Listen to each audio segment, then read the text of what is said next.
Assalamualaikum warahmatullahi wabarakatuh. Nama saya Syamsul Kamal bin Zainal Abidin. Pada hari ini, saya dan rakan-rakan saya dari kumpulan 2 dari kelas 4 Ibn Rus akan membentangkan bab 3, iaitu kewajipan menyelidiki berita yang terima. Asbab nuzul turunnya ayat 6 surah Al-Hujurat ini, menurut Ibn Abbas, peristiwa ini merujuk kepada Al-Walid bin Uqbah yang telah dilantik oleh Rasulullah untuk memungut zakat Bani Mustalaq. Al-Walid mempunyai sejarah pemusuhan dengan Bani Mustalaq pada zaman jahiliah. Apabila Al-Walid tiba di perkampungan Bani Mustalaq, dia telah disambut beramai-ramai. Al-Walid menyangka mereka ingin menyerangnya, lalu melarikan diri. Sedangkan tujuan mereka untuk menyerahkan zakat. Setibanya di Madinah, Al-Walid terus berjumpa Rasulullah dan memberitahu tentang hal yang berkenaan.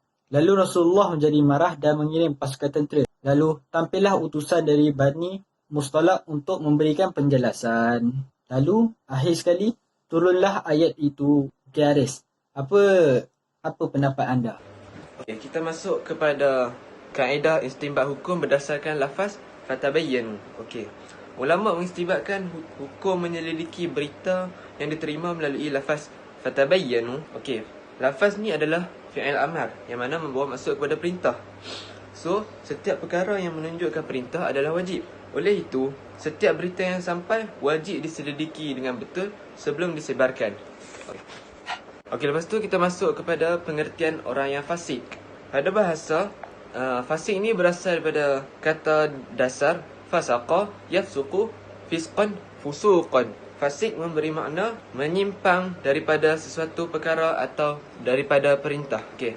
Pada istilah pula, orang fasik ialah orang yang menyaksikan tapi tidak meyakini dan melaksanakan tuntutannya. Fasik juga bermaksud melakukan kemaksiatan, meninggalkan perintah Allah dan menyimpang dari jalan yang benar. Bagi aku rasa kena rujuk surah Ali Imran ayat 82.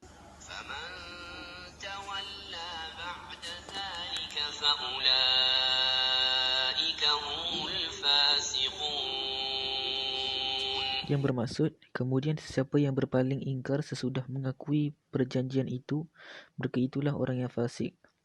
Selain itu, kita boleh rujuk kepada surah Al-Ma'idah ayat 47.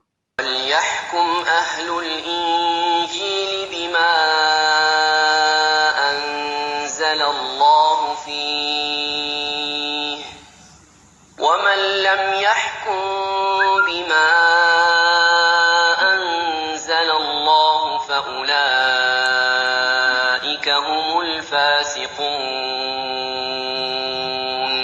Yang bermaksud, dan hendaklah ahli kitab Injil menghukum dengan apa yang telah diturunkan oleh Allah di dalamnya, dan sesiapa yang tidak menghukum dengan apa yang telah diturunkan oleh Allah, maka mereka itulah orang yang fasik. Apa pula pendapat kau, Najmi? Bagi Ana, huraian zakuan tu boleh diterima. Sekarang Ana nak menceritakan tentang tajuk yang Ana dapat, iaitu ciri-ciri orang yang fasik. Okey, yang pertama, ciri-ciri orang yang fasik ialah pemimpin yang tidak mahu melaksanakan dan menjalankan hukum hakam Allah SWT, sedangkan dia memiliki keupayaan untuk melaksanakan hukum hakam tu di pimpinannya, tetapi dia tak mau nak mengaplikasikan hukum hakam Allah tu dalam pimpinan dia. Okey, mereka ni ialah pemimpin yang melakukan kezaliman terhadap kerajaan dia sendiri dan menolak apa yang dilaksanakan oleh Allah SWT serta menghalalkan apa yang diharamkan oleh Allah SWT. Contohnya, yang pertama, meminum arak. Okey, ada pemimpin yang halalkan minum arak di kerajaan dia sendiri sedangkan dia tahu benda tu dosa. So, perkara ni adalah salah dan haram di sisi Allah. Okey, yang kedua ialah mengambil riba. Mengambil riba pun haram, tapi pemimpin ni dia halalkan ambil riba. So, perkara tu adalah salah sama sekali, haram sama sekali dan dilaknat oleh Allah SWT. Na'udzubillah min zalik. Okey, seterusnya kita pergi yang kedua. Okey, ciri-ciri orang fasik yang kedua ialah sering melakukan perbuatan dosa-dosa besar, kemungkaran, kemaksiatan dan melakukan kerosakan di atas muka bumi. Contohnya, seseorang yang fasik ni, dia sering melakukan kerosakan dan kemaksiatan di atas muka bumi ni, seperti melakukan vandalisme, membuli dan mencemarkan alam sekitar.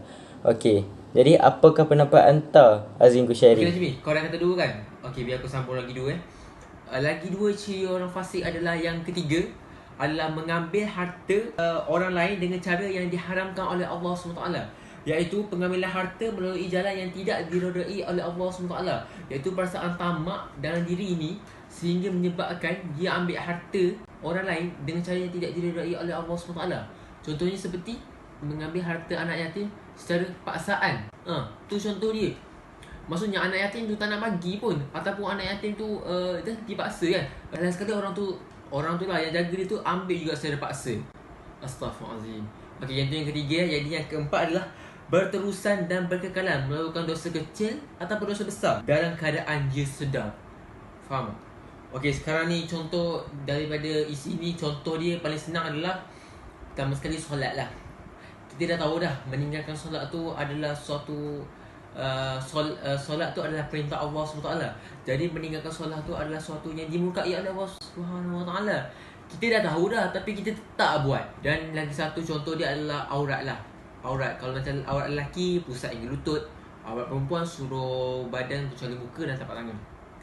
Dia dah tahu dah benda tu aurat, tapi dia buka dengan sengaja. Contoh, dia buka dengan sengaja.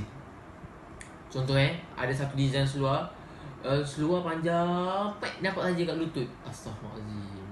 Dia buka aurat dengan sengaja. Contoh orang perempuan, dia dah tahu dah kena labuhkan tudung untuk menutup tepi dada. Dia dah tahu dah benda tu, tapi dia tetap melakukan. Itu adalah salah satu ciri orang yang fasik. Okey, sekarang ni Widat, kau nak sambung lah. Saya akan sambung apa yang Azim terangkan. Okey, kepentingan tabayun bagi berita atau perkara yang diterima. Yang pertama, kepentingan dia, tabayun ni dia dapat menjaga kepentingan agama kerana boleh memelihara kewarasan akal dan maruah. Yang kedua, tabayun ni dapat mendidik umat Islam lebih berwaspada dengan info-info yang palsu. Yang ketiga, kerahsiaan negara akan berada dalam keselamatan dan dilindungi daripada unsur-unsur luar. Kepentingan dia yang keempat, tabayun akan menjamin suasana masyarakat umat Islam yang berintegriti, bertanggungjawab dan amanah.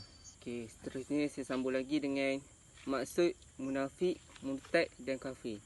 Okey, maksud munafik ni orang yang berpura-pura menzahirkan keimanan sedangkan hatinya tetap kufur kepada Allah Subhanahu. Yang seterusnya, maksud murtad. Maksud dia ialah orang yang berpaling ataupun keluar daripada Islam, sama ada dengan perbuatan, perkataan ataupun iktikad. Seterusnya, kafir. Maksud kafir ni senang je sebenarnya. Kafir macam orang yang mengingkari salah satu daripada prinsip akidah yang telah dijelaskan dalam Al-Quran dan hadis. Masya Allah. Seterusnya kita teruskan kepada sahabat saya yang seterusnya, Rafiki. Terima kasih Widat. Okey, seterusnya, tindakan yang sesuai dengan tuntutan ayat hukum untuk diamalkan dalam kehidupan. Yang pertama, berhati-hati menerima berita daripada orang yang fasik. Yang kedua, tidak menyebarkan aib kepada orang lain dan sentiasa berwaspada serta tidak tergesa-gesa apabila menyebarkan maklumat itu sehingga terbukti benar dan jelas kesahihannya. Yang ketiga, sentiasa mengamalkan sikap sabar dan tenang apabila menerima berita ataupun maklumat palsu dan melaporkan maklumat itu kepada pihak berkuasa. Yang keempat, mendengar dengan saksama berita yang diterima itu bagi mendapatkan maklumat yang betul. Okey, dah habis bab 3 ayat hukum kewajipan menyelidiki berita yang diterima. Sekian daripada kumpulan kami. Assalamualaikum warahmatullahi wabarakatuh.